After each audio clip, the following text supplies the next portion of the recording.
Dopo essermi allenato per circa 4 o 5 anni, ho iniziato a cacciare con un'aquila da solo all'età di 20 anni. Per esempio, c'è un aquilotto che abbiamo catturato quest'anno. Lo abbiamo catturato a luglio. Sì, è quello lì dietro. Ora ho 38 anni. Quelle che avete sentito sono le parole di un cacciatore d'aquile che abbiamo avuto la fortuna di poter intervistare in questo ultimo episodio del nostro viaggio in Mongolia. State con noi fino alla fine, amici, perché anche oggi si viaggia tra paesaggi sconfinati, vita nomade e le meraviglie di questa remota regione.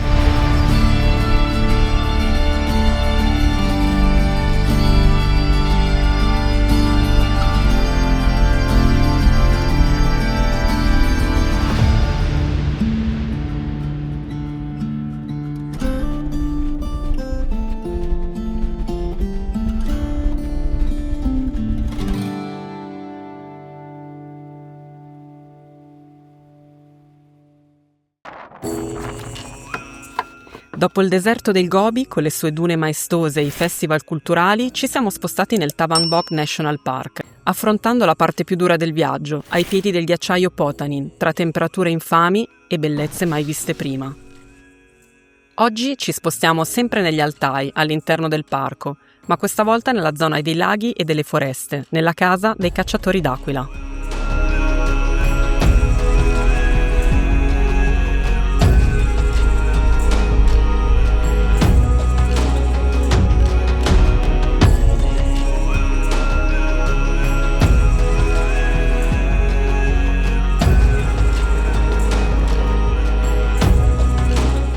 In questa zona, conosciuta come la zona dei Tre Laghi, ai piedi del massiccio delle Cinque Vette, ci sistemeremo nell'ultimo campo guerra, incastonato tra il fiume e le colline, un luogo sorprendentemente bucolico e molto meno estremo rispetto alle vallate che circondano il ghiacciaio Potanin.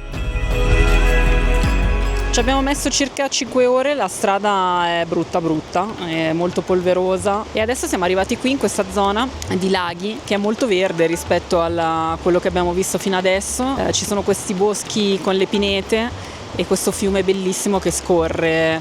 Ricorda un po' le nostre montagne, a dire la verità, però ovviamente qua è molto più selvaggio, è pieno di animali che pascolano liberi e la strada anche per venire qua è meravigliosa. Stasera, tra l'altro, dopo 5 giorni siamo riusciti a farci una doccia, finalmente, è fredda, ma comunque apprezzatissima, perché dopo 5 giorni senza lavarsi, con solo le salviette, insomma, diciamo che ci sentiamo rinati in questo momento. Domani, invece, faremo un trekking qua dalle nostre ger, che sono appena qui dietro, e andremo a vedere delle cascate, che dalle foto che abbiamo visto sembrano molto belle.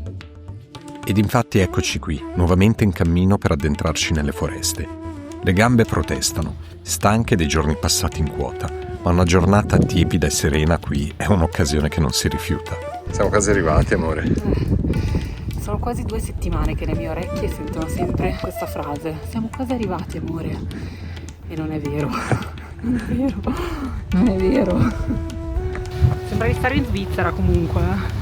Eh già, sarà il massiccio delle Cinque Vette, i colori della foresta e tutte queste mucchine rilassate, ma il paesaggio ci ricorda sicuramente le nostre Alpi.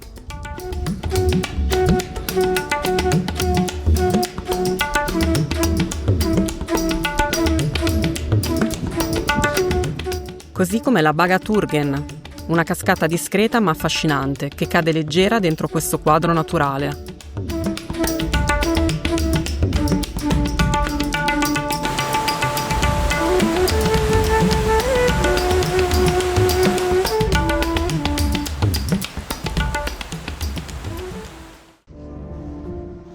Ma eccoci di nuovo in cammino, diretti verso un momento davvero unico, la visita alla dimora di un cacciatore d'aquile, con cui avremo la fortuna di trascorrere un po' di tempo.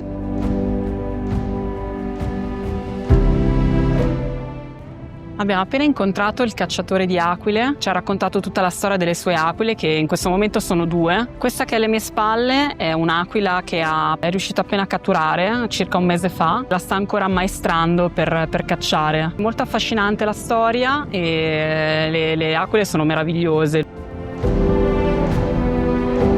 Come sei diventato un cacciatore d'aquile? Dall'età di 15 anni accompagnavo mio padre e gli adulti del nostro villaggio per imparare la caccia con l'aquila. Dopo essermi allenato per circa 4 o 5 anni, ho iniziato a cacciare con un'aquila da solo all'età di 20 anni.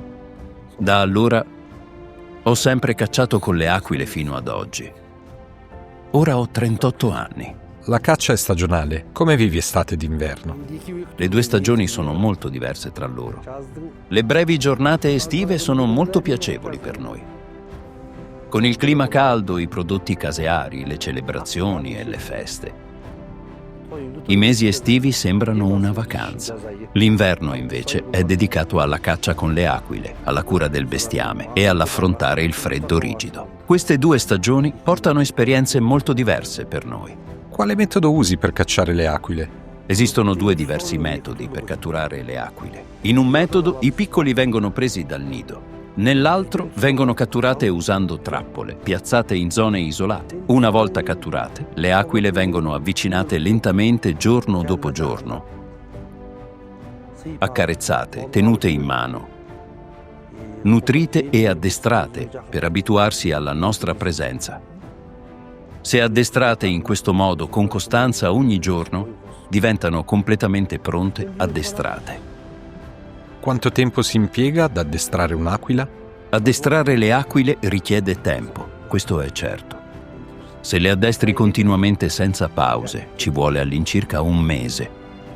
Quando le si addestra per la caccia, si comincia da distanze brevi mostrando loro della carne e poco a poco le si lascia volare sulla propria mano. Usa un coniglio appena ucciso, lanciato a breve distanza, per addestrare le aquile a cacciare. Addestrandole in questo modo, risponderanno gradualmente al richiamo del falconiere e alla fine saranno in grado di catturare le prede da lontano. Una volta addestrate, le portiamo a caccia e loro inseguono e catturano subito le prede, affidandosi agli istinti ereditati dalla loro specie. Per esempio, c'è un aquilotto che abbiamo catturato quest'anno. Lo abbiamo catturato a luglio. Sì. L'aquilotto ha 1 mese. Sì. È quello lì dietro. Lo abbiamo catturato poco prima che imparasse a volare. Gli aquilotti appaiono bianchi quando sono molto giovani ed è più difficile addestrarli in quella fase. Quindi li catturiamo quando sono quasi pronti a volare. Per ora rimangono così mentre vengono nutriti. A partire da ottobre iniziamo ad addestrarli come ho descritto prima. Quindi iniziando l'addestramento a ottobre significa che a novembre li porti con te a caccia.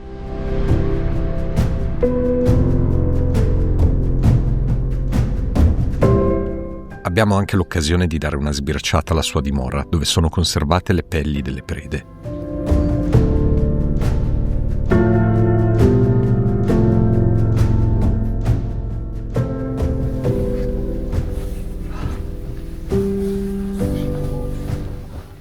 Cioè, sto toccando un lupo, amore. Sì.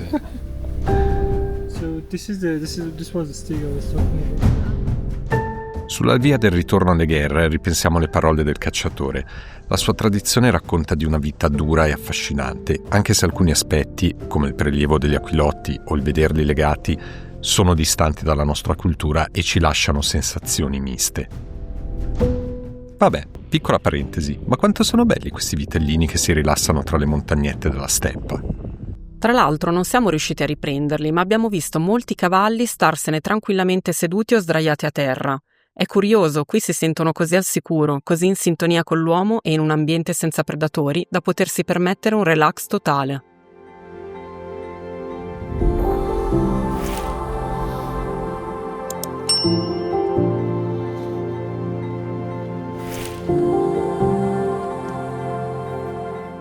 Questa parte di viaggio è sicuramente meno impegnativa rispetto alle settimane precedenti.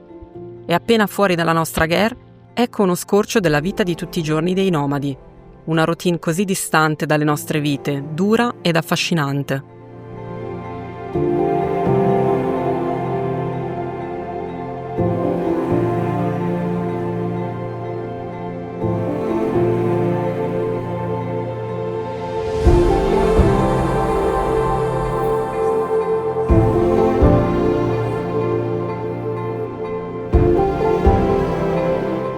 Il sole sparisce e il vento freddo torna a soffiare sulla vallata.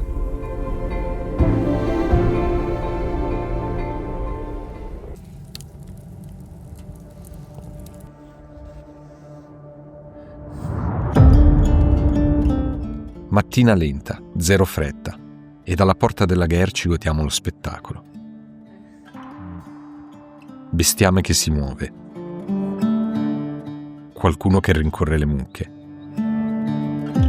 Una routine semplice, ma che continua a piacerci un sacco.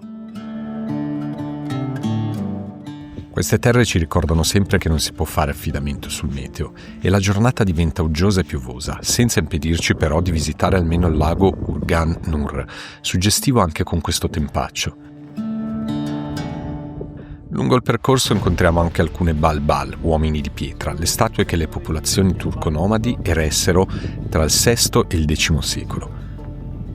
Sono antichi marcatori funerari, resti di una presenza che qui c'era più di 1000 anni fa.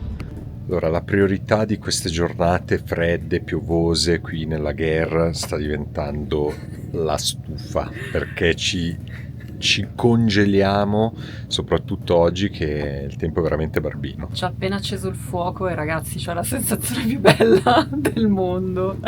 No, pensate che oggi dovevamo in teoria dormire un'ulteriore notte in tenda vicino a un lago qui, però veramente oggi è una giornata bruttissima, tutto il giorno che piove, c'è un'umidità pazzesca, fa un freddo cane e alla fine abbiamo deciso di stare qua nella Gher perché abbiamo la stufetta e ogni tanto riusciamo ad accenderla.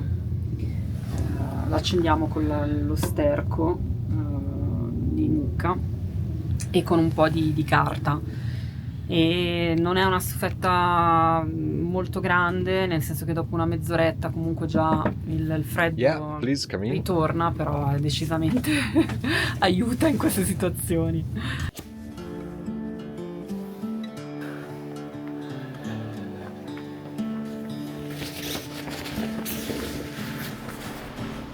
È il momento di ripartire, lo facciamo con la solita lentezza di questi giorni, raccogliendo le nostre cose. Incluso il pannello solare portatile Big Blue, che ci ha letteralmente salvato il lavoro ricaricando tutte le batterie durante le giornate senza elettricità. Se vi interessa provarlo, trovate un coupon in descrizione.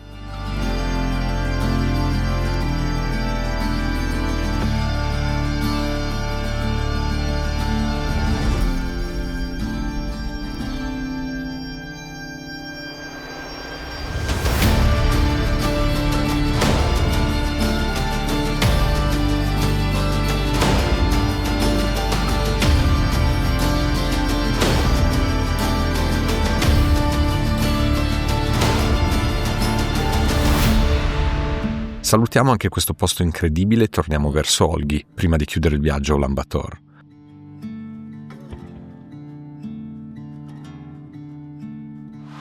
Ma prima, sulla via del ritorno, una tappa speciale nella casa di un famoso throat singer della zona. Purtroppo scopriamo che non è a casa, ma una sorpresa ci attende. Infatti oggi si esibiranno per noi i figli. Ecco un estratto della loro performance.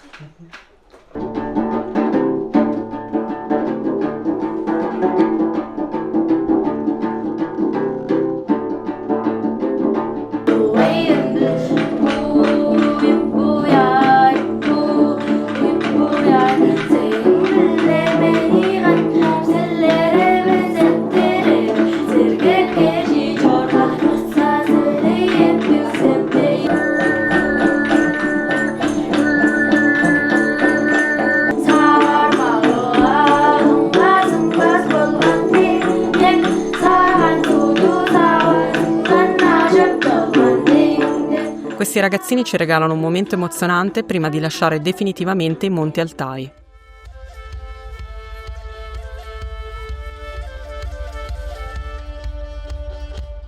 Tuffarci nuovamente nel traffico della città è strano. Ci ha ricordato quanto siamo stati fortunati a vivere il nostro piccolo momento nomade negli Altaj. Con questo episodio si chiude la nostra serie dedicata alla Mongolia, sicuramente uno dei viaggi più intensi e belli che abbiamo fatto. È stata la nostra seconda volta in Asia centrale, dopo il Kirghizistan, e sentiamo una connessione fortissima con queste terre. Torneremo in questo angolo di mondo? Chissà. Se volete scoprirlo, potete iscrivervi al canale e attivare la campanella. Con un gesto semplice ci aiutate a crescere e a continuare a raccontarvi i nostri viaggi. Amici, vi ricordiamo che questi video hanno l'obiettivo di ispirare anche voi a partire, evitando i luoghi più turistici e cercando piuttosto di raggiungere tutte quelle bellezze meno battute che il mondo ha ad offrire. le più autentiche ed indimenticabili. Tutto quello che facciamo è alla portata di chiunque abbia voglia di lasciarsi sorprendere. Grazie per essere arrivati fino alla fine. Ci vediamo presto.